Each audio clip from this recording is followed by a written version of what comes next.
اور نماز پڑھاتے ہوئے حضور نے مصلی پہ چلنا شروع کر دیا، قدم بڑھا کے چلتے تھے، سجدے والی جگہ تک جا کے پھر پیچھے آ جاتے تھے، پھر ایک دفعہ حضور نے ہاتھ بلند کیا، پھر نیچے کر لیا۔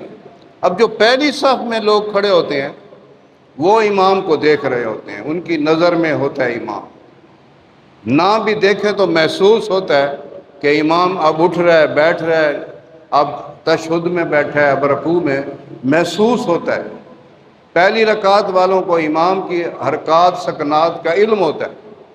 اب جب انہوں نے حضور کو چلتے ہوئے دیکھا، ہاتھ اوپر کیا، تو جب نماز ہو گئی تو صحابہ نے پوچھا کہ یا رسول اللہ، آج ہم نے یہ کام دیکھا ہے کہ آپ نماز کے اندر چل رہے تھے، کبھی آپ پیچھے جا رہے، آگے جا رہے تھے، کبھی پیچھے جا رہے تھے، پھر ایک دفعہ آپ نے ہاتھ بلند کیا، تو یہ کیا ماجرا تھا؟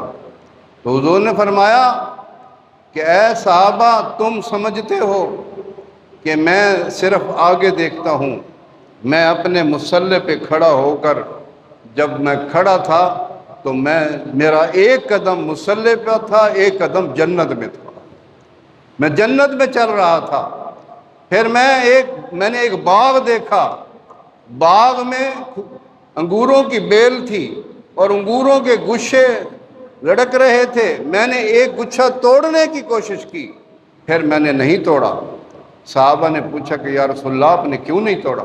حضور نے فرمایا کہ میں اگر ایک گچھا انگوروں کا توڑ لیتا تو قیامت تک کے لیے تمہارے لیے بہت تھا، ختم نہیں ہونے والا تھا۔ تو صحابہ نے پوچھا کہ یا رسول اللہ، آپ نے کیوں نہیں توڑا؟ تو حضور نے فرمایا میں نے اس لیے نہیں توڑا کہ جب میرے رب نے پردہ رکھا ہے، میرے رب نے جنت آخرت کے لیے رکھی ہے، تو میں رب کے کاموں میں مداخلت کیسے کرتا؟